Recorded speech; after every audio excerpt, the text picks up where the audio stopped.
Hi, Penny. Nice to have you Hi, here. Sørina. May I apologise first of all? Sorry, I've caught a Good.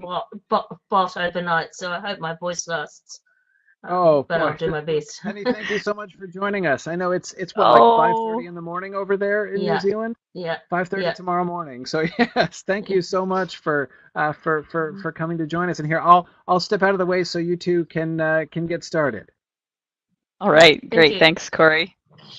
Well, thank you for So being so here, just to, Penny. sorry, one last thing, Yes. just to point out, Go ahead. if you click on the moderator tools thing, you get the pop-up window with the questions, so you can see questions as they come Right. in there. I did So have that, and then I lost it. Okay. Very good. okay, Got it. cool. Thank you. Just want to make sure you see that. Uh, All right, bye. Yep. Thanks. Bye. Okay. Well, thank you so much, Penny. We're really glad to have you here to talk about your master's thesis with us. So you gave me a little description that you were looking at the idea that when Tolkien decided to write about Middle Earth, what he wrote was a mythology, and it involves folklore in it. So you explored his use of folklore in two poems, Loony and the Sea Bell, to see the impact of his use of folklore and fairy lore on the interpretation of the poems, right? And then you explored their connections to Frodo. So why don't you start out by telling us how you developed this topic? How did you become interested in it, and how did you choose it? A moment of insanity, probably. First of all, I'd like to acknowledge Professor Olson and thank him for all his help with the project when I was doing it with Mythgard. Um, it was a number of things. I've always loved folklore ever since I was a wee kid. I've been fascinated by weird traditions and strange things that people do and stories that people tell. And I guess that's what drew me into sort of Tolkien academia was I began to hear these old tales of things that my ancestors really talked about. And living in New Zealand, we're a very young country and you sometimes feel sort of disconnected from your past. So it always been a passion.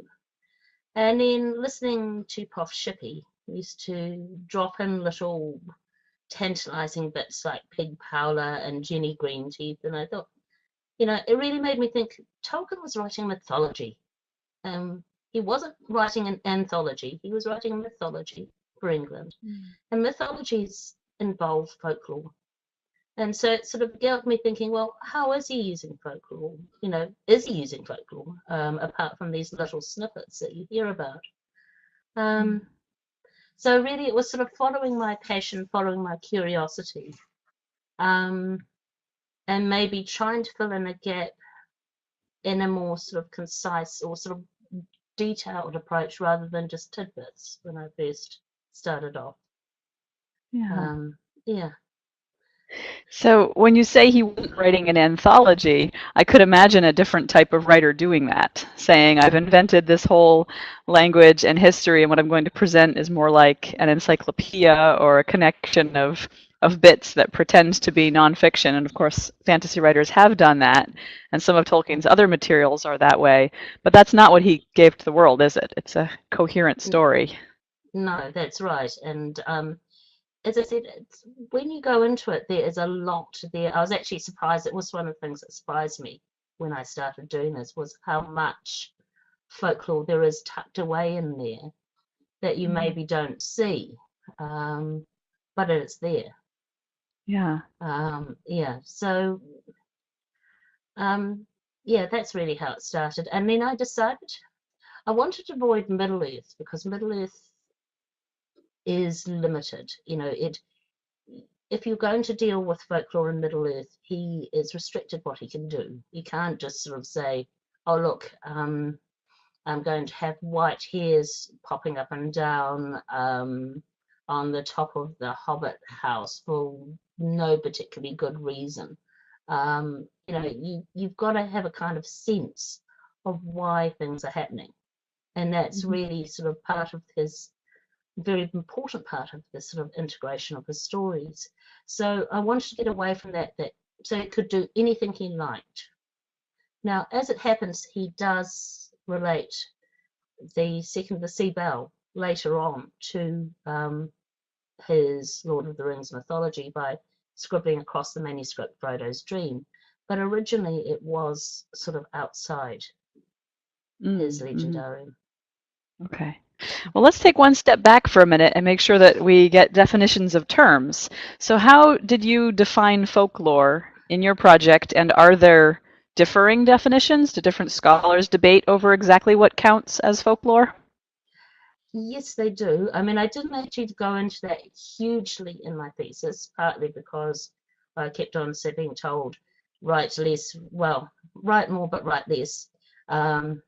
So basically, I defined it as the traditions, culture, and stories. Some scholars limit it to oral stories.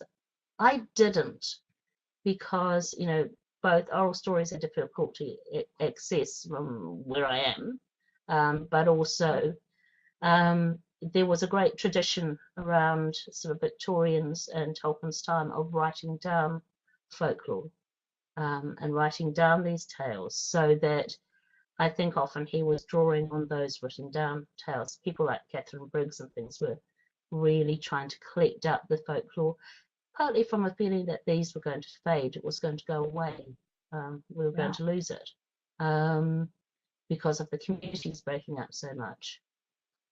So so basically I took it as the stories, the traditions, and sort of cultural elements rather than the physical or historical elements in Britain, but particularly Gotcha. England.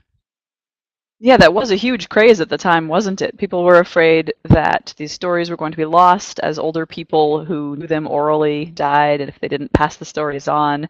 I've been studying this semester how Yeats and his friend Lady Gregory were involved in that. They would go from house to house among the rural people, and they would get them to tell their stories and write them down, and they were by no means the only ones who were doing this in the British Isles. No, it's worse when they try and write it in accents, though, isn't it? It's awful. Yeah, exactly. Yeah. So is your argument then that Tolkien is using primary world mythology, or sorry, primary world folklore in his mythology? Yes. Okay, so he's using pre-existing British folklore in his own fictional writings. Great. Well, we're going to get to what's the argument in your thesis, but first of all, since you're dealing with these poems, Loony and the Sea Bell, maybe you want to tell us sort of their main ideas, their plots. Maybe read us a stanza or two from either or each. Well, I decided, partly to save my voice, that I was only going to read the Sea Bell, and also I'm a terrible reader, so I apologise now. Basically, the story of both Loony and the Sea Bell, they're basically the same poem rewritten, but many years later. Loony was probably written about 1932-33 and published in the Oxford Magazine in 1934. The Sea Bell was written much, much later. It was probably the second to last thing Tolkien ever wrote, or at least that we know about he ever wrote. So that was about 1966.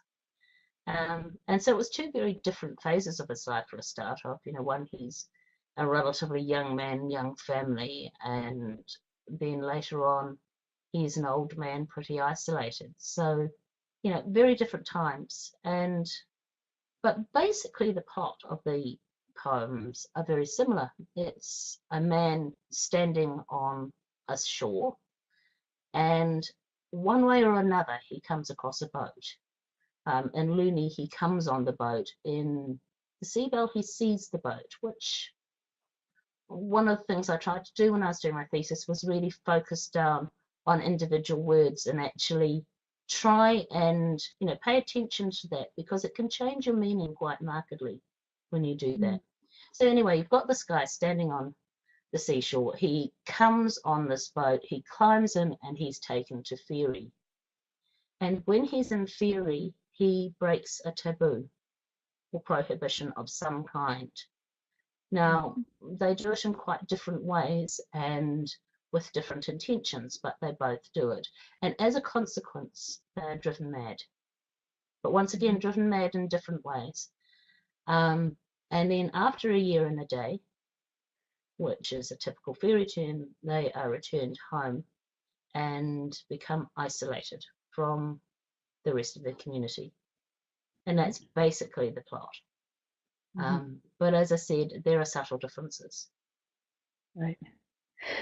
I don't know if you got a chance to listen in to Chris Swank's talk last month, because she did her thesis on Roverandom, and she discussed it as an Imram, which is this Irish journey to an island in the West poem. So this is another iteration of that theme, isn't it?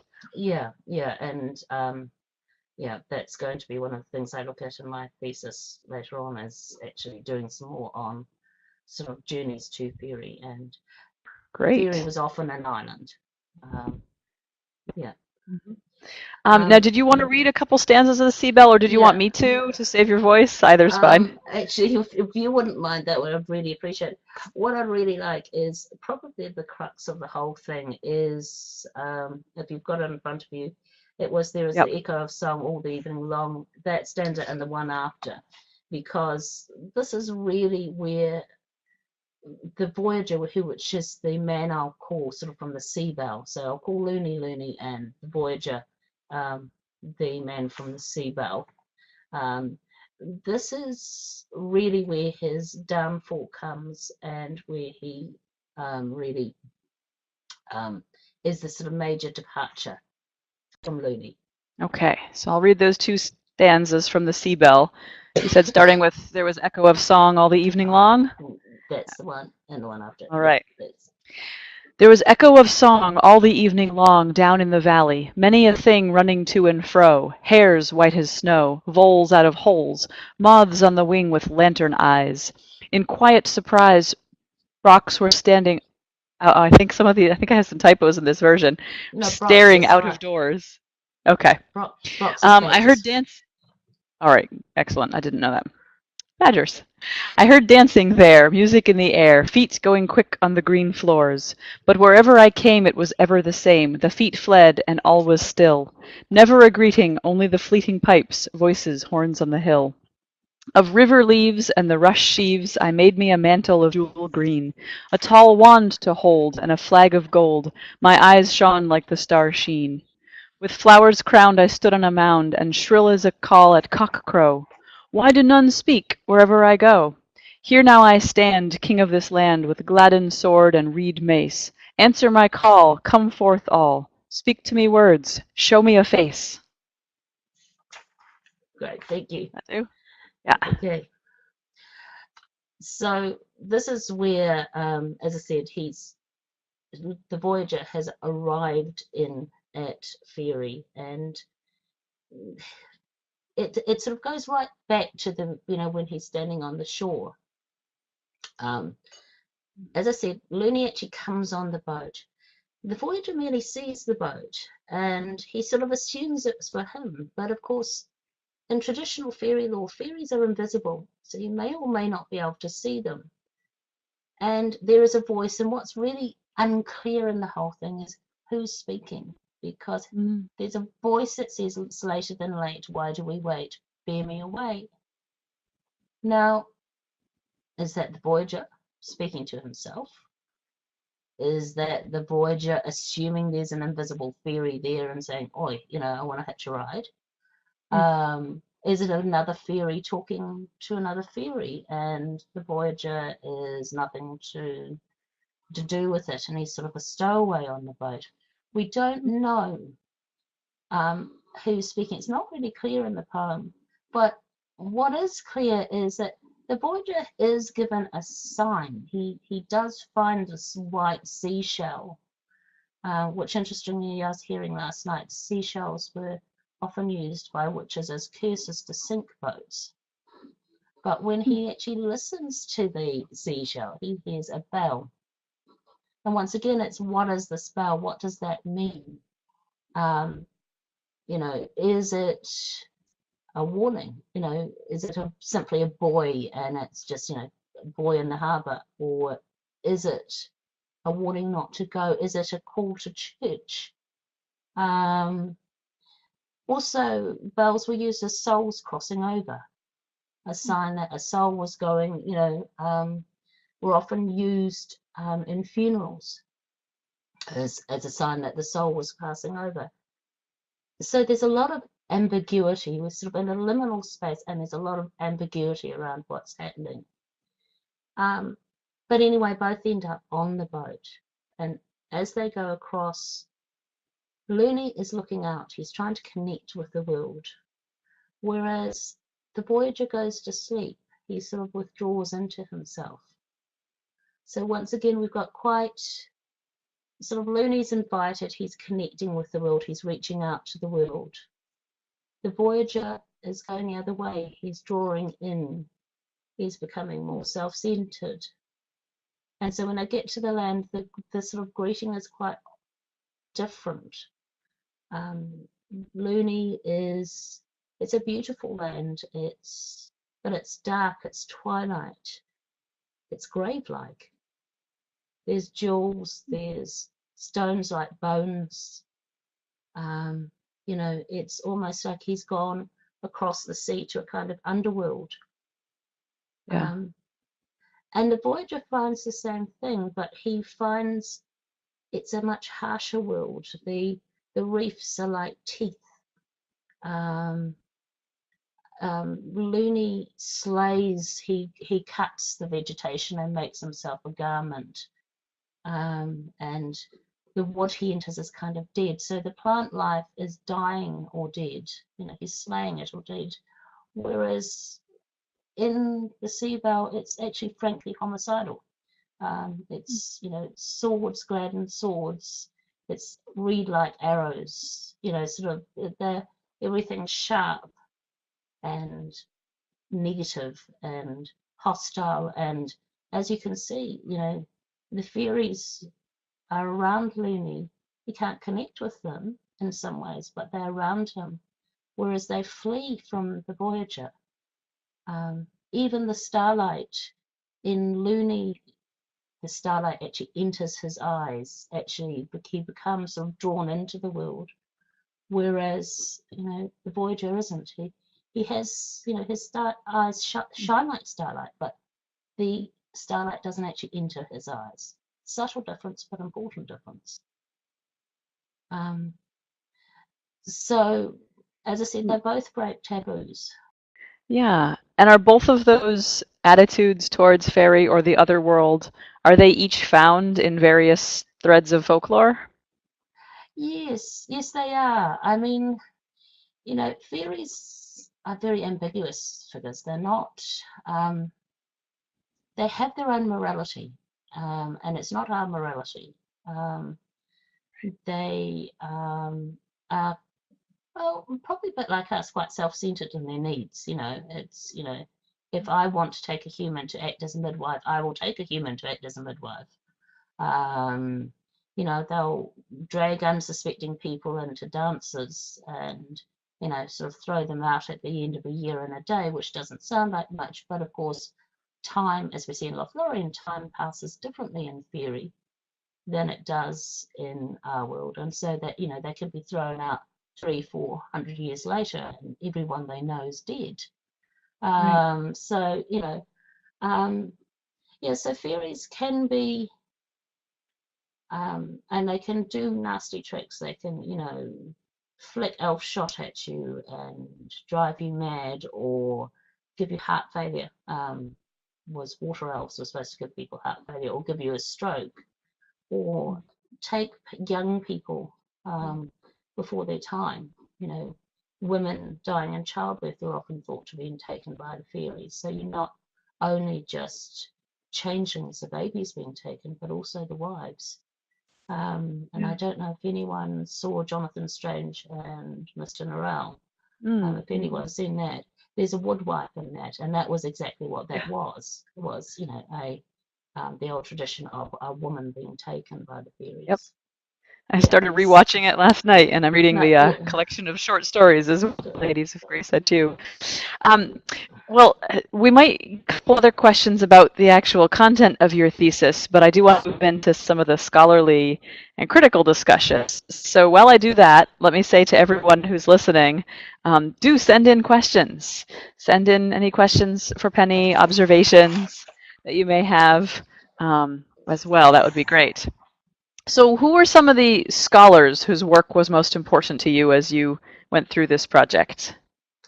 Well, of course, Tolkien himself. I mean, he does, you know, in his essay on fairy stories, you know, actually begin to talked quite a lot about folklore and fairy stories and, you know, their role in society. So he was a good starting point. But probably one of the other people who really inspired me was a very unfortunate trip to Blackwell's bookshop in Oxford.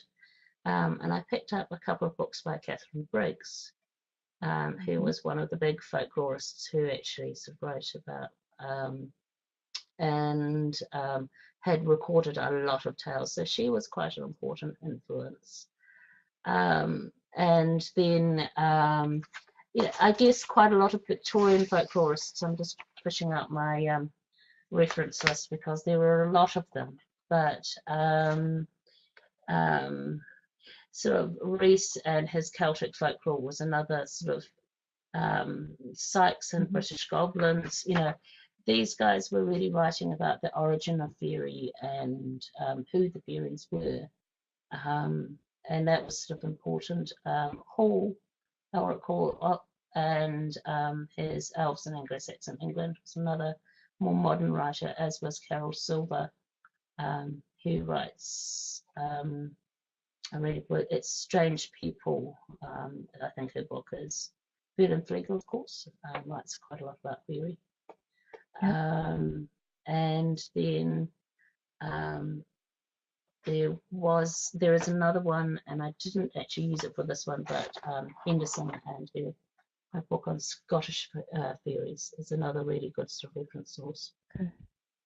So what would you say this scholarly approach is within folklore studies? Is it primarily source criticism, so hunting down who were the earlier people and what did they say and then how is it being used? Is it adaptation theory, or does it get into any kind of cultural studies? So I'm thinking an approach that a lot of them could use would be post-colonial, because these are kind of colonial concepts, right, with the idea of this British man going across the sea and then interacting with these other people who have their own culture, but it's kind of reversed in that he's driven mad or driven out, or that once he comes home he doesn't fit in again, depending on the story.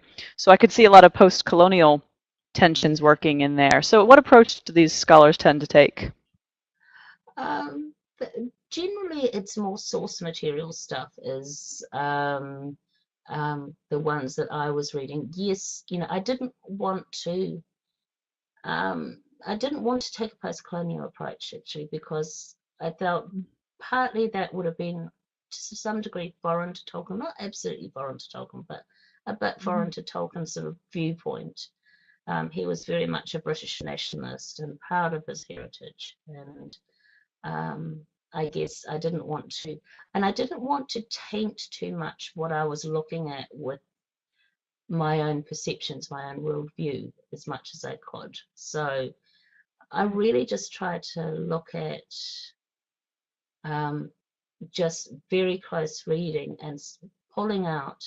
In that section you read, you know, you've got things like ghost moths and badgers and, you know, they're actually all creatures of death or the devil or fairy creatures, all of those ones. So that, you know, I really was trying to just look at the elements that he had in there in the folklore. So I was sort of using a kind of source approach with close reading, and not trying to put my own spin on it, more than once I'd got that source material, said, okay, what's this saying? Rather than coming in with any preconceived ideas. Yeah. And so were you filling a particular gap in the literature? Had these particular poems not been studied this way before, or what did you add to the field?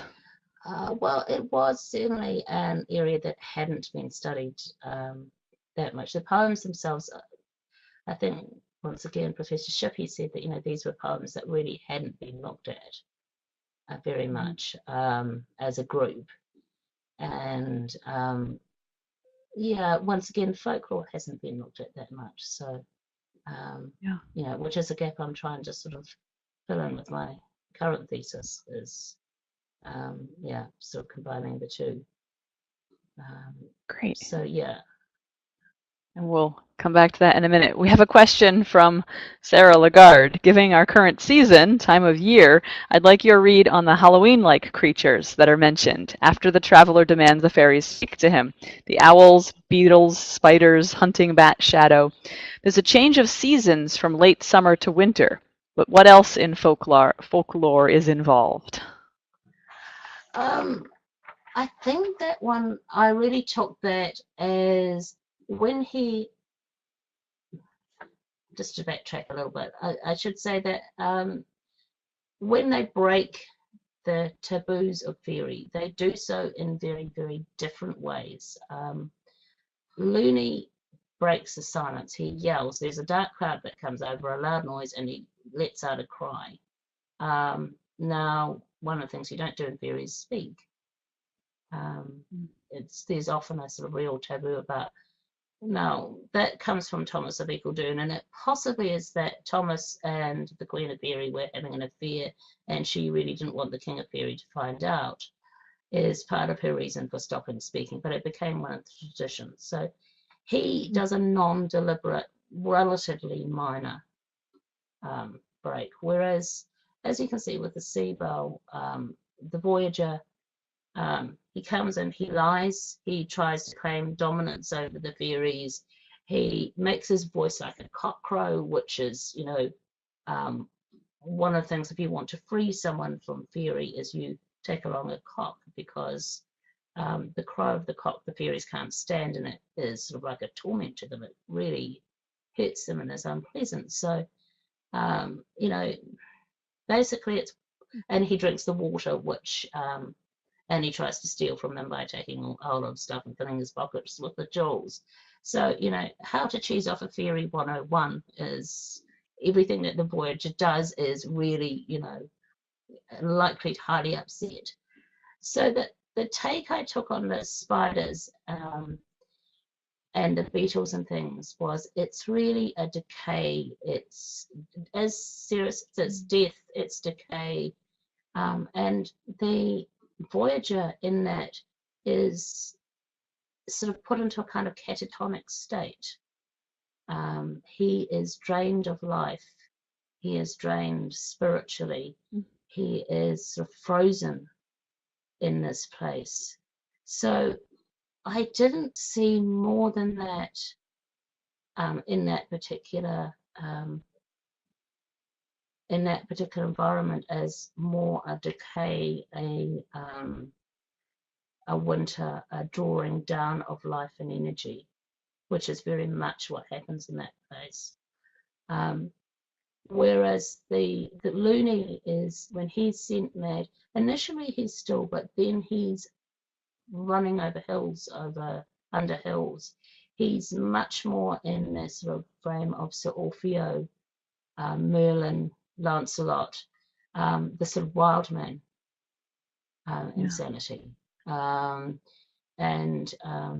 So he isn't drained nearly in the same way that the Voyager is. So, as I said, when I looked at those, I didn't get more out of that than just a decay and a change into winter. Yeah. Okay. Which I imagine is also operative in Mirkwood, in some parts of the Old Forest, and other places as well. Yeah, good. Yeah. A little while earlier, Kate Neville had mentioned, when we were talking about the stolen brides, the stolen women, she mentioned the J.M. Barrie play, Mary Rose. So this is a really big folklore theme, isn't it? The stealing away of young women to take them off into fairy. So Tolkien doesn't go that way. Does he use that anyway? Say you see him using the stolen bride, the shadow fairy bride. motif. The shadow bride, he does that. And also to a degree, if you look, this is sort of really outside the scope of this thesis, but if you look at Ting Fang Warble, one of the poems there, the guy is sort of led off. You know, he hears Ting Fang on the lawn, and he's led off down out into the hills and drawn away, and you don't know what actually happens to him. You know, in actual fact, if you look at that from fairy lore point of view, that guy's in mortal danger. he's sort of being put under the thrall of fairy, and led out into a remote area where he could have been abducted. The poem sort of finishes, and that's it. You don't hear any more about him. But yeah, it's not quite as light and friendly as one may initially think. Mhm. So young men and women were particularly vulnerable, particularly at times of crossing. So marriage, birth, childbirth, those times were times you're particularly vulnerable because they're times of transition in life. Oh, that's fascinating. Yeah. So and that's often when they were taken away. Okay. So arguably, it's not as much of a gender decision as it's a matter of humans being in those liminal spaces that you mentioned earlier. Yeah. I mean, women were used for different things. Women were used as midwives, and witch nurses and things, for the fairies. Whereas men were sometimes more mates. Particularly, there was something sometimes about whether fairy women actually needed mortals to Paracelsus, I think it is, who says, that the fairies didn't have souls. So a little bit like the elves in Tolkien's mythology are bound to the earth. Fairies were also in a kind of way for not themselves to get souls, but their offspring to get souls, is to take a mortal partner. Oh, okay. So there is a kind of an interest in having mortals as bedfellows, at least temporarily enough to get you pregnant. They then had the sweet thing of tithing them off to the devil every 7 years. The fairies were said to have to give a tithe to the devil, and they would often take mortals for that to avoid having to send their own kind. Okay. So that seems like a little bit of a Halloween crossover as well, because Halloween is a liminal day when it's sort of one day when those boundaries between the worlds are open and when crossings are available. But there are other moments like that too. So we're going to wrap up fairly soon. Any other part of Penny's thesis you think I haven't covered? And then at the very end, I'm going to ask you what work are you doing now and you want to do in future. But first, we have a couple of questions coming in. Sharon Hoff is interested in the two locations of the land of Fairy. As in the poems, Fairy is an island or far off land that is reached by traveling. A second location is a parallel presence that exists within and in the same space as our own. Can you speak to these two distinctions? I think that's, once again, fairy lore is very fluid, and changes quite markedly. And so it does, wherever you enter fairy, there is a kind of liminality. So there is a transition of some kind. So seashores and islands, therefore, were particularly popular. And Tolkien actually plays with this because, of course, England is an island, and he particularly, I can't think the name of the poem, the one he writes when he's going across to France, the entirety of the British Isles becomes fairy. But also, anywhere where there's liminality, the two can come together. So that can be liminality in time. So the turnings of the year. So Halloween is one. The midsummer solstice is another, where the year is turning as particular times. There is the blue moon is another, that the cycle of the moon, which is 19 years long, is another one. The year and a day is the lunar calendar. So That's where the fairy tradition of lunar calendars come from, which has 13 months, of course, rather than 12. So, yeah, so there's time-wise, and as I said, then there's space-wise. So the forest is a classical one where you have the wildness, the wilderness of the forest meeting the lives of humans. So that, as I said, I think it's not so much whether you have to travel or not.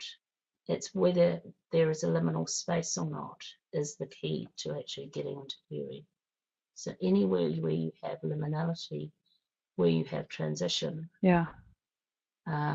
Even, you know, and fairy mounds that transition between life and death, the living world and the world of the dead is another transition. So yeah. Yeah. Crossing over streams or rivers, crossing from the open into the forest, crossing from above ground to underground. Crossing from the human world, the world of the village into the world of the forest. Anything that crosses. Yeah. Anything So even across roads, crossroads are often important images here. Yeah, I think of C.S. Lewis's poem, the Queen of Drum. I don't know if you know that poem. It's very similar. A young queen who escapes from a terrible situation and flees from the palace, and she runs, and she comes to a three-way crossroad. And we're led to believe that one road goes to heaven and one road goes to hell, but she chooses the middle road, and there are hints that she chooses the road to fairy. And she's called away by a mysterious fairy king. That's from Thomas of Eccleston, that concept, or Thomas Sørina, was the three roads, and that was one of the sort of traditions. I think around about 1600s was the three ways. Yeah. And I mean, you can see that same thing in Tolkien. You have, once again, Ting Fang Warble. You have Goblin Feet. Both of those have roads in them, and the kind of connection between the world of men, which is the road itself, and the sort of hedgerow around the outside. Yeah. Yeah, huge studies could be done of roads and crossroads and rivers and these liminal places in Tolkien. I mean, all the places between the world of men and Mordor as well, and Ithilien being a limbo between it, a piece of rest, a pleasant locus in between the battle zones on either side. Yeah, that's great. We got one more comment about the mating between fairies and men from Kate Neville, that what you described as the reverse of Tolkien putting an elvish strain into men via Luthien. Yeah, well, Kate, I was wondering about that, and I wonder if it is exactly the opposite, because it does work both ways in either of those cases, right? Because if you're going to have a mortal and a fairy or elf mating, then the child is the result of both. Yeah, what do you think, Penny? Well, I mean, once again, particularly in Scandinavian folklore, you have it actually does go both ways, and even down to the fact that some of the royal houses are very proud of the fact that they've got a bit of troll in their ancestry. Which, yeah, I don't know, I'll tell the neighbours that one, but, you know, they certainly, that is an area that, that yes, you know, that yes, you do have, it doesn't go one way, you do have fairy, and fairy men in particular, meeting mortal women and impregnating them. The unfortunate thing, of course, is that the women, if they have been drawn into actual fairy, usually pine away and die, maybe after giving birth, but they don't survive the process. Nobody who really enters fairy ever really survives it. Either they have aged so much that they probably disintegrate the instant they touch mortal soil, which is probably what actually happens to the Voyager. He's so drained that he probably actually collapses and disintegrates. And the reason he cannot communicate with anyone is because his soul is in limbo. He is, well, my interpretation was, using fairy law, is to say, look, he drank water to drink or eat food in fairy is to be drinking or eating food of the dead. And often meant that you were unable to enter heaven or hell, and you're caught in this kind of limbo. And I think that's actually what happens to him, is he's actually caught between the two worlds, and forever alone. And I mean, what he did to the fairies wasn't great, but it's a pretty terrible punishment. On the other hand, you know, the loony is sent back, and he becomes probably a wild man. He actually remains a wild man on the outside of the village, but he's still half connected to fairy. He's actually given the seashell at the end of his journey rather than the beginning, and he still has some connection to fairy. So, you know, my interpretation was he became the sort of go-between between fairy and human world, which is another kind of, if we're talking about fairy and mortal men combining, that's another way that they did it, was, you know, to become a wild man, and become between the two worlds. Well, we should wrap this up. I know you have to get the rest of your day started. So 2 quick final questions to wrap up. Kate wants to know if your thesis is available. Is it in the Signum library yet? Is it archived there? I'm not sure. If not, I'll make sure I do put it in. I'm not sure. Yeah. We better make sure it's at least available there to Signum students. So as we close, just tell us quickly, what other work are you doing? What are you moving ahead with now? Probably by the amount of paper that's surrounding me at the moment, you can see that I'm in full flight. I'm currently working on the second chapter of my PhD thesis with Demetra Feeney, which is extending this work, looking at Tolkien's non-Middle Earth poetry through the eyes of fairy lore, well, folklore, but particularly fairy lore. Great. Yeah, so which is proving to be a lot of fun. Yeah, oh, that's wonderful that you're continuing to fill this gap in the literature. There's so many ways you could go with this. That's really exciting. Well, we'll have you back to speak to us again later on your PhD work. How about that? Okay, that sounds fun. Okay. All right. Well, thank you very much for your time, Penny, especially so early in the morning. For coming to us from tomorrow, from the future, back into the past for us. Yes, and I'm sorry I don't have the lottery results, so, you know, not for you guys, unfortunately. But yeah. It's all right. All right. Thank you. Thanks. See you later. Bye. Bye-bye.